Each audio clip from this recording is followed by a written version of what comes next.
você o que é verdade para mim e como a verdade pode estar causando depressão, no seu caso, quando a sua expectativa com relação à atitude do outro pode ser alta. Então, nós vamos começar falando que, para Lacan, não existe uma verdade absoluta no sentido pleno. Existe uma verdade subjetiva, atravessada pela história, pelo desejo e pela linguagem. Pessoal, mais uma vez eu estou aqui, Cidelis, psicanalista, coach em desenvolvimento social, e o professor José Aparecido de Siqueira, trazendo para vocês esse tema sobre depressão e verdade, a verdade de cada um de nós. E aí o professor José Aparecido de Siqueira vai se apresentar e eu volto a falar com vocês.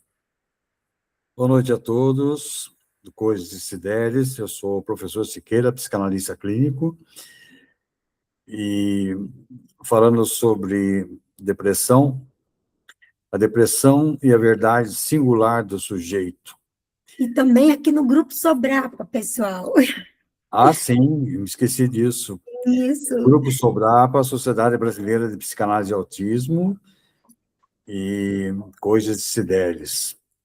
Voltando ao assunto, a depressão e a verdade singular do sujeito. A depressão, do ponto de vista clínico e psicanalítico, não pode ser reduzida a um conjunto de sintomas universais. Ela é, antes de tudo, uma experiência singular, atravessada pela história, pelas perdas e pelas inscrições simbólicas de cada sujeito. Aquilo que chamamos de verdade na depressão não é uma verdade objetiva e compartilhável, mas uma verdade íntima, muitas vezes silenciosa, que se revela na forma como o sujeito se relaciona com o desejo e com a falta. Por isso, ao escutarmos alguém em sofrimento depressivo, não devemos buscar corrigir sua visão de mundo, mas sustentar um espaço onde essa verdade possa emergir. Cada sujeito sofre à sua maneira e nessa singularidade que reside não apenas a dor, mas também a possibilidade de elaboração. A depressão, assim, nos convoca a escutar o indizível, aquilo que não se encaixa nos discursos prontos, mas insiste em existir. Muito bem, Siqueira. E, pessoal, cada sujeito constrói sua realidade a partir de suas experiências, suas dores, seus afetos, ou seja, cada um enxerga o mundo a partir de sua própria estrutura psíquica. Então, quando nós temos, assim, aquele desejo de que o outro veja o mundo através da minha perspectiva, nós vamos nos frustrar, nós vamos frustrar o outro, nós vamos esperar muito de nós mesmos, nós vamos esperar muito do outro, e cada um tem uma verdade, cada um tem uma vivência, cada um também tem uma realidade. Então, nós não podemos esperar do outro que ele esteja nos satisfazendo com relação a uma verdade que eu espero de acordo com a minha expectativa. Então, pessoal, explicando de forma simples, o que a pessoa vive molda o que ela acredita. O que a pessoa acredita molda o que ela chama de verdade. E para que nós não tenhamos depressão, fiquemos melhor, tanto nós temos que estar reconhecendo que em alguns casos a pessoa ela pode ter um sentimento de melancolia que é constante, uma tristeza. Por quê? Porque é de acordo com a história dela, e vai ter que haver um respeito. Por quê?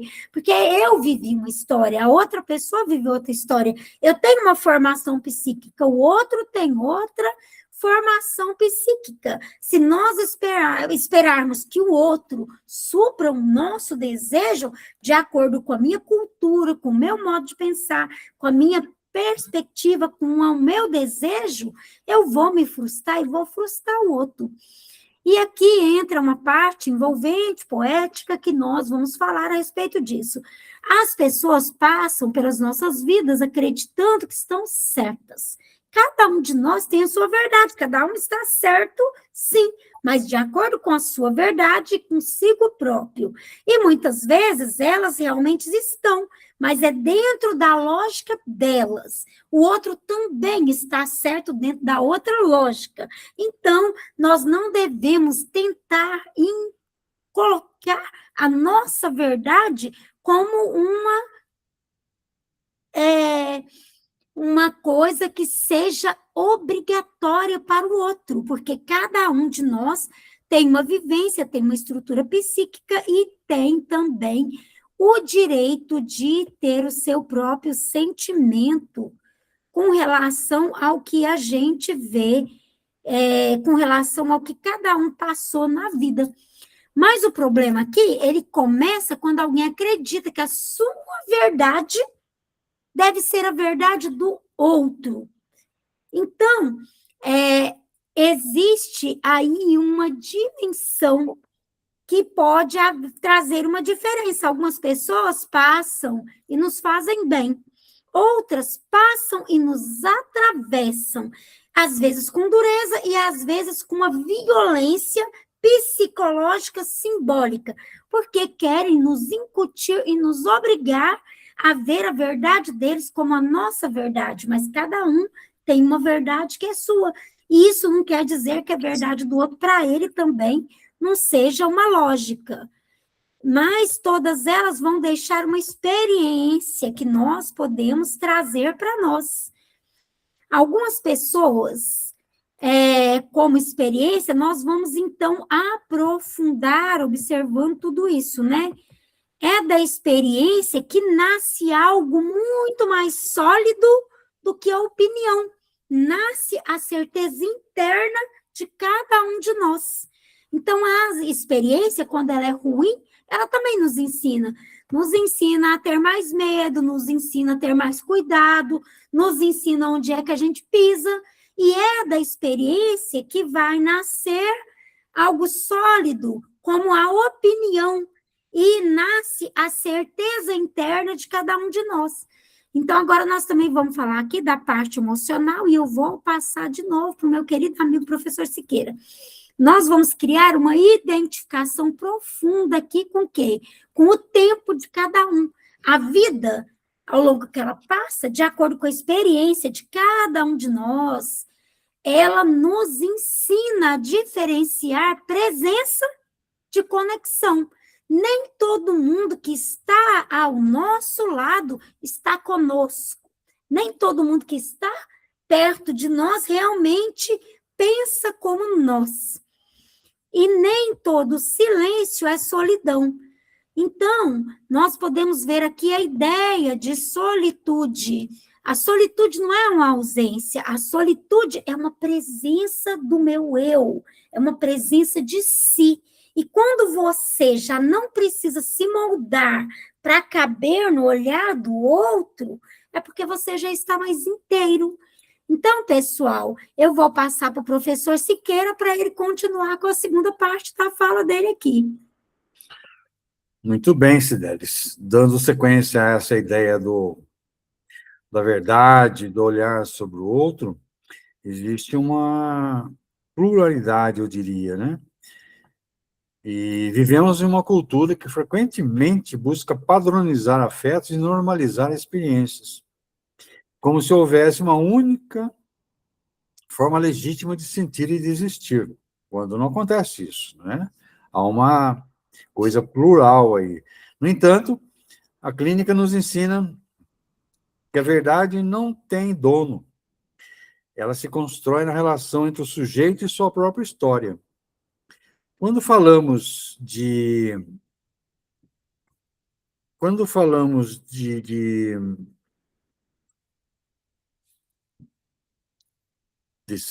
depressão, né? Normalmente nós falamos de depressão, nós buscamos essas raízes. É fundamental reconhecer que aquilo que para um pode ser apenas um dia difícil, para outro pode representar um abismo subjetivo. A intensidade do sofrimento não se mede por critérios externos, mas pela maneira como o sujeito simboliza suas vivências. Há, portanto, uma ética no escutar. Não comparar, não hierarquizar dores, mas reconhecer que cada narrativa carrega uma verdade que merece ser acolhida. Sim. E talvez seja nesse gesto de suspender julgamentos e abrir espaço para o outro que possamos, de fato, produzir laço social e transformar o sofrimento em possibilidade de palavra. E assim, eu devolvo a fala para Cideles. E, pessoal, nós devemos, enquanto seres humanos, para que a gente não se deprima muito, né? No caso, quando a gente não tem um problema que ele é patológico, que nós temos aí uma tristeza constante, uma anedonia, onde a pessoa está sempre ali triste, desgastada, sem energia, nós podemos, para ficarmos melhor, fazer seleção de vínculos.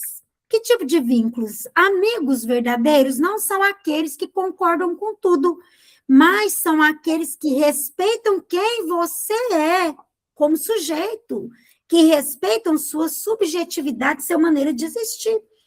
Conexões boas não vão diminuir você, não vão te confundir, não são pessoas que tentam te dominar, te manipular ou te violentam de maneira psicológica, tentando te obrigar a caber na verdade delas. A amizade verdadeira e o vínculo verdadeiro, seja ele familiar, religioso ou de amizade, esse vínculo te sustenta. Esse vínculo não faz você se sentir menos. E vamos aqui fazer um alerta. Basear a nossa vida em relações falsas é uma forma silenciosa de autonegligência conosco mesmo. E, pessoal, nós podemos gerar aqui um impacto para nós mesmos de maneira positiva quando nós entendemos que a verdade, ela não tem dono, né? Você tem que parar de convencer o mundo de que o que você acredita é a verdade do outro, né? Então, cada um tem um jeito de existir. E dessa maneira, nós vamos começar a nos ouvir e ouvir o outro. Então, a minha verdade não é a sua verdade, porque a minha cultura não é a sua cultura, a minha vivência não é a sua vivência.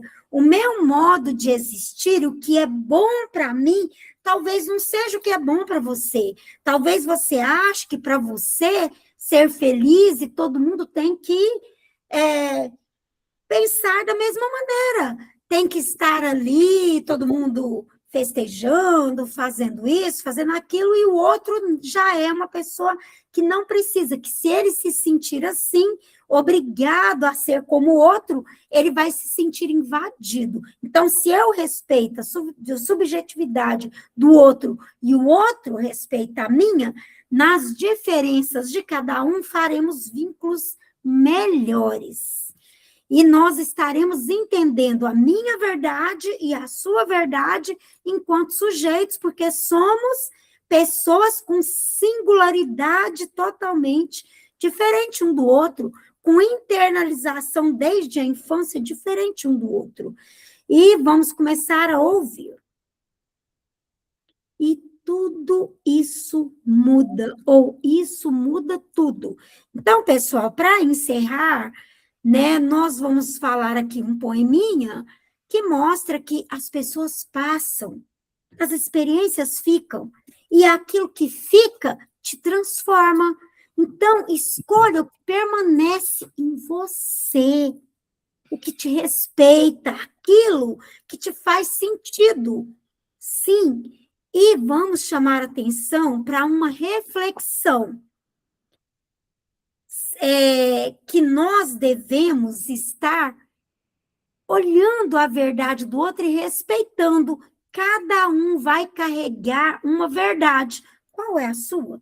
A minha verdade é que eu sou uma pessoa reservada, que gosto do meu estilo de vida e que gosto da minha solitude e da minha família e de escolher com quem eu quero ter conexão, porque isso faz sentido para mim. A pessoa tem que fazer conexão comigo, me respeitando, respeitando meu modo de ser.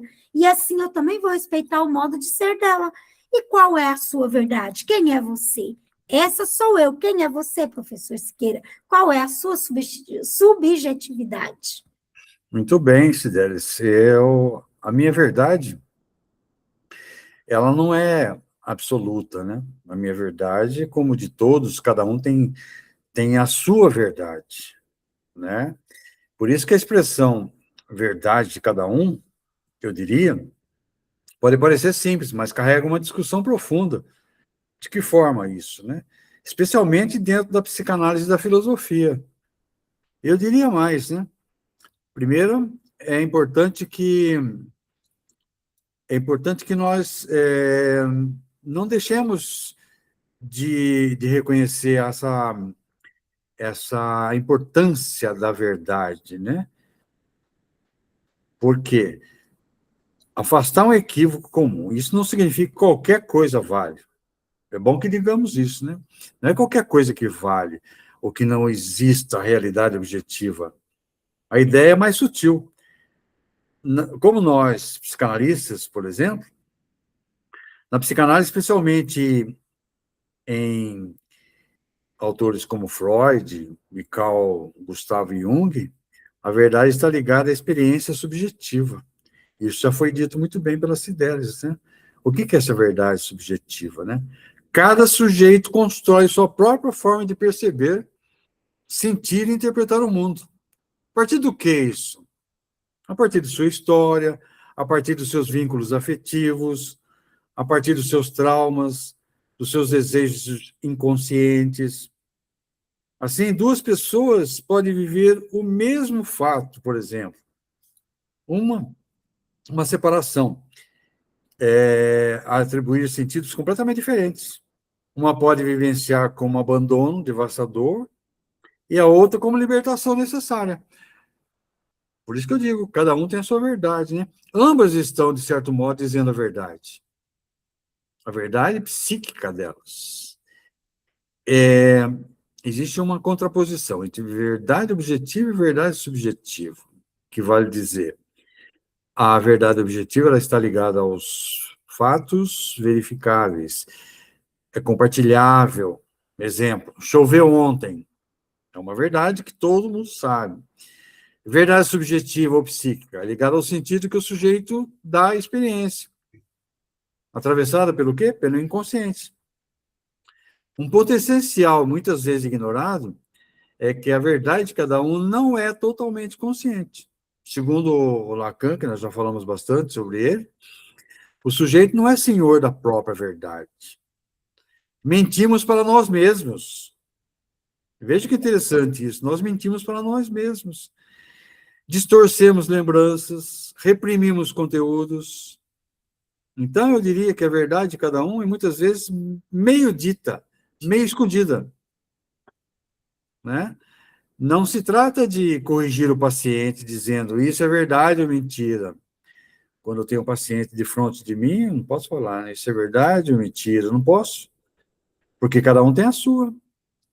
Mas escutar o que aquela fala revela do sujeito. Por exemplo, para ser mais claro, se alguém diz, ninguém nunca me amou, isso pode não ser factual, mas revela uma verdade afetiva profunda de desamparo. Uma síntese mais rigorosa. Verdade de cada um significa a forma singular como cada sujeito organiza, simboliza e dá sentido à sua experiência. Ainda que essa verdade não coincida com os fatos objetivos, nem seja totalmente consciente. Tá ok? Então, a verdade de cada um vai por esse caminho. Isso. E aqui fica uma pergunta, né? Como é que você se sentiu quando você foi invalidado por alguém?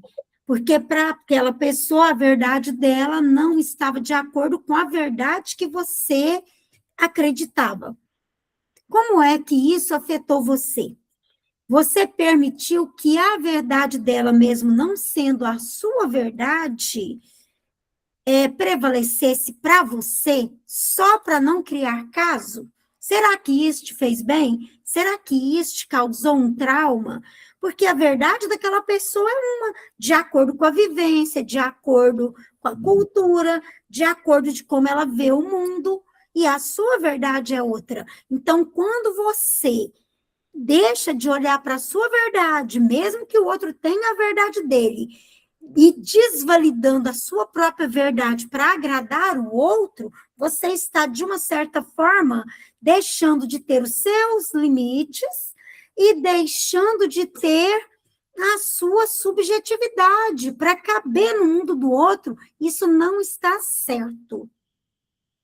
E aí fica uma pergunta: quantas verdades você carrega que não são suas para que você seja aceito, seja lá onde for e por quem for? Então, olhe para isso e perceba se a sua depressão não está sendo causado, como diria Freud, antes de se denominar com quadro de depressão. Observe se do seu lado não tem um bando de pessoas idiotas, querendo fazer com que você se sinta de acordo com a verdade delas. E dessa maneira, estabeleça a sua própria verdade, de maneira que você também não esteja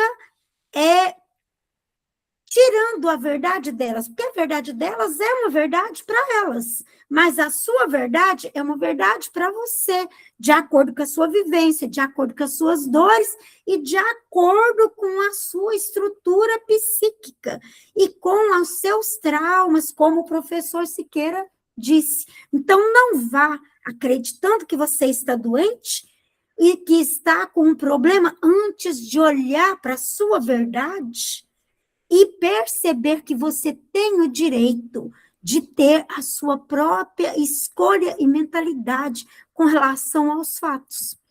E é isso que eu deixo hoje. Convido a todos a participarem do Grupo Sobrapa, Sociedade Brasileira de Psicanálise e Autismo. Se inscrevam no Grupo Sobrapa, pessoal, e venham participar das nossas aulas. E também se inscrevam aqui no canal Coisas de Cideres. E eu me despeço e deixo a última fala para o professor Siqueira. É interessante essa questão da verdade, né, Cidelis? A gente sempre busca a verdade, mas nunca consegue alcançá-la, porque cada um tem a sua, né? E a verdade do outro nunca é neutra. Só para encerrar a minha fala, né? Nunca é neutra para nós. Ela toca diretamente algo da nossa própria constituição psíquica. E na perspectiva da psicanálise, especialmente em Lacan, o sujeito se forma no campo do outro, né? Se forma no campo do outro. Isso significa que não somos construídos isoladamente, precisamos do olhar, da linguagem, do reconhecimento do outro para nos constituirmos. Então, quando o outro enuncia uma verdade sobre você, isso não chega como um simples dado, chega como algo que pode confirmar, abalar ou reorganizar sua própria narrativa interna. Há pelo menos 4 formas principais disso acontecer, né? Como espelho, identificação. A fala do outro pode funcionar como um espelho. Nós já falamos, tivemos a oportunidade de falar sobre o estádio do espelho de Lacan, que é tipicamente encaixado aqui. Quando alguém diz algo sobre você, você é forte, você é egoísta, isso pode ser incorporado como parte da sua identidade. Então, o Jung chama isso de construção da persona. Aquilo que mostramos também acreditamos ser. Em segundo lugar, como ferida narcísica. Se a verdade do outro entra em conflito com a imagem que você tem de si, pode gerar angústia, vergonha ou defesa. É o que acontece quando alguém aponta algo que você não reconhece ou não quer reconhecer. Isso toca diretamente no narcisismo. E terceiro, como revelação inconsciente. Às vezes o outro diz algo que incomoda justamente porque tem alguma verdade inconsciente. A resistência é um sinal importante aqui. Como dizia Freud, aquilo que mais nos afeta pode estar ligado ao que foi recalcado. Aí eu agradeço a atenção de todos e tenham uma boa noite. Muito obrigada, professor Siqueira. E nós deixamos aqui para vocês a questão de que cada um tem uma verdade e de que nós podemos ter respeito pela verdade do outro e o outro também pode ter o respeito pela nossa verdade e que nós não devemos nos deprimir, nos chatear ou deixar as nossas escolhas porque não é de acordo com o gosto do outro. Por quê? Porque a minha verdade, ela tem a ver com a minha vivência e as minhas experiências desde a infância. E a sua verdade tem a ver com as suas experiências, as suas vivências e as suas internalizações que você fez desde a infância, o que não quer dizer que um seja bom ou ruim. Por isso, Freud dizia que nós não devemos nos ir diagnosticando como depressivos, como doentes, como patológicos, desde que nós estejamos olhando qual é a nossa verdade e o outro esteja vendo a verdade dele, mas que nós estejamos nos respeitando enquanto sujeitos, sem querer obrigar o outro a ver a nossa verdade como a verdade que ele acredita. E dessa maneira nós fechamos hoje, convidando vocês para a nossa próxima aula a respeito de depressão por todos os ângulos na próxima semana. Muito obrigada, pessoal. Boa noite, professor Siqueira. Muito obrigada. Boa noite, Désio. Obrigado de estarmos juntos. Boa noite a todos.